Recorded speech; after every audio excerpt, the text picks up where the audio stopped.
हरे कृष्णा। आइए आज हम गीता जी के चौथे अध्याय के 34वें श्लोक की विस्तृत व्याख्या करेंगे। तद्विद्धि प्रणिपातेन परिप्रश्नेन सेवया उपदेक्ष्यन्ति ते ज्ञानम ज्ञानिनस्तत्त्वदर्शिनः। अर्थात उस तत्व ज्ञान को तत्वदर्शी ज्ञानी महापुरुष के पास जाकर समझ, उन्हें साष्टांग दंडवत प्रणाम करने से, उनकी सेवा करने से और सरलता पूर्वक प्रश्न करने से वे तत्वदर्शी अनुभवी ज्ञानी शास्त्रज्ञ महापुरुष तुझे उस तत्व ज्ञान का उपदेश देंगे। व्याख्या है तद्विद्धि। अर्जुन ने पहले कहा था कि युद्ध में स्वजनों को मारकर मैं हित नहीं देखता, इन आतताइयों को मारने से तो पाप ही लगेगा। युद्ध करने की अपेक्षा मैं भिक्षा मांगकर जीवन निर्वाह करना श्रेष्ठ समझता हूँ। इस तरह अर्जुन युद्ध रूप कर्तव्य कर्म का त्याग करना श्रेष्ठ मानते हैं, पर भगवान के मतानुसार ज्ञान प्राप्ति के लिए कर्मों का त्याग करना आवश्यक नहीं है। इसीलिए यहाँ भगवान अर्जुन से मानो यह कह रहे हैं कि अगर तू कर्मों का स्वरूप से त्याग करके ज्ञान प्राप्त करने को ही श्रेष्ठ मानता है तो तू किसी तत्वदर्शी ज्ञानी महापुरुष के पास जाकर विधि पूर्वक ज्ञान को प्राप्त कर। मैं तुझे ऐसा उपदेश नहीं दूंगा। वास्तव में यहाँ भगवान का अभिप्राय अर्जुन को ज्ञानी महापुरुष के पास भेजने का नहीं, प्रत्युत उन्हें चेताने का प्रतीत होता है। जैसे कोई महापुरुष किसी को उसके कल्याण की बात कह रहा है, पर श्रद्धा की कमी के कारण सुनने वाले को वह बात नहीं जचती, तो वह महापुरुष उसे कह देता है कि तू किसी दूसरे महापुरुष के पास जाकर अपने कल्याण का उपाय पूछ। ऐसे ही भगवान मानो यह कह रहे हैं कि अगर तुझे मेरी बात नहीं जचती तो तू किसी ज्ञानी महापुरुष के पास जाकर प्रचलित प्रणाली से ज्ञान प्राप्त कर। ज्ञान प्राप्त करने की प्रचलित प्रणाली है कर्मों का स्वरूप से त्याग करके जिज्ञासा पूर्वक क्षत्रिय और ब्रह्मनिष्ठ गुरु के पास जाकर विधि पूर्वक ज्ञान प्राप्त करना। आगे चलकर भगवान ने 38वें श्लोक में कहा कि यही तत्व ज्ञान तुझे अपना कर्तव्य कर्म करते करते कर्मयोग सिद्ध होते ही दूसरे किसी साधन के बिना स्वयं अपने आप में प्राप्त हो जाएगा।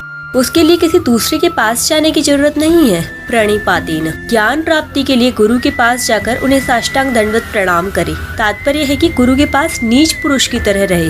नीचवत सेवेते सद्गुरु, जिससे अपने शरीर से गुरु का कभी निरादर या तिरस्कार न हो जाए। नम्रता, सरलता और जिज्ञासु भाव से उनके पास रहे और उनकी सेवा करे। अपने आप को उनके समर्पित कर दे, उनके अधीन हो जाए। शरीर और वस्तुएं दोनों उनके अर्पण कर दे। साष्टांग दंडवत प्रणाम से अपना शरीर और सेवा से अपनी वस्तुएं उनके अर्पण करे। सेवया, शरीर और वस्तुओं से गुरु की सेवा करे, जिससे वे प्रसन्न हो वैसा काम करे।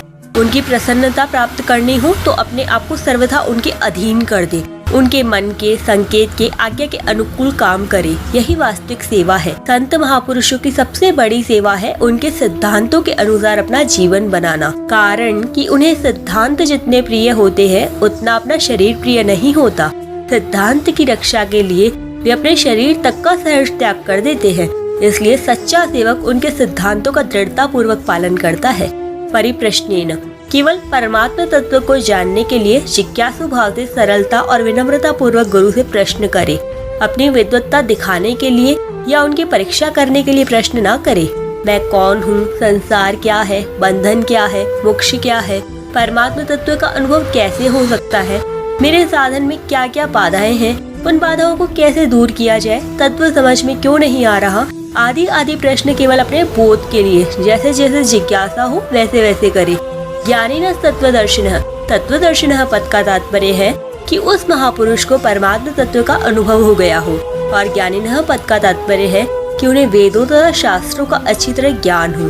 ऐसे तत्वदर्शी और ज्ञानी महापुरुष के पास जाकर ही ज्ञान प्राप्त करना चाहिए। अंतःकरण की शुद्धि के अनुसार ज्ञान के अधिकारी 3 प्रकार के होते हैं, उत्तम, मध्यम और कनिष्ठ।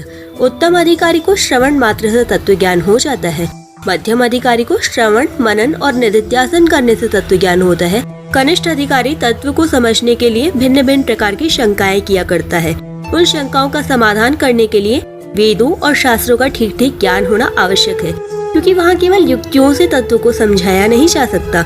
अतः यदि गुरु तत्वदर्शी हो पर ज्ञानी न हो तो वह शिष्य की तरह तरह की शंकाओं का समाधान नहीं कर सकेगा। यदि गुरु शास्त्रों का ज्ञाता हो पर तत्वदर्शी न हो तो उसकी बातें वैसी ठोस नहीं होंगी जिससे श्रोता को ज्ञान हो जाए। वह बातें सुना सकता है, पुस्तकें पढ़ा सकता है, पर शिष्य को बोध नहीं करा सकता। इसलिए गुरु का तत्वदर्शी और ज्ञानी दोनों ही होना बहुत जरूरी है। उपदेक्ष्यन्ति ते ज्ञानम, महापुरुष को दंडवत प्रणाम करने से, उनकी सेवा करने से और उनके सरलता पूर्वक प्रश्न करने से वे तुझे तत्व ज्ञान का उपदेश देंगे।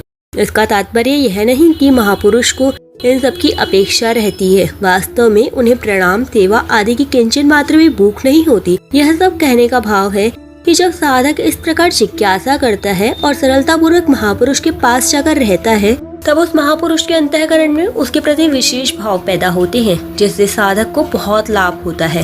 यदि साधक इस प्रकार उनके पास न रहे तो ज्ञान मिलने पर भी वह उसे ग्रहण नहीं कर सकेगा। ज्ञानम पद यहाँ तत्व ज्ञान अथवा स्वरूप बोध का वाचक है। वास्तव में ज्ञान स्वरूप का नहीं होता, प्रत्युत संसार का होता है।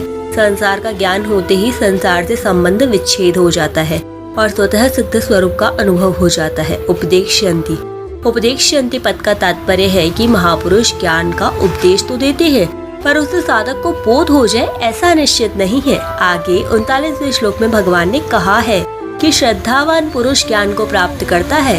श्रद्धावान लभते ज्ञानम, कारण कि श्रद्धा अंतःकरण की वस्तु है, परंतु प्रणाम, सेवा, प्रश्न आदि कपट पूर्वक भी किए जा सकते हैं।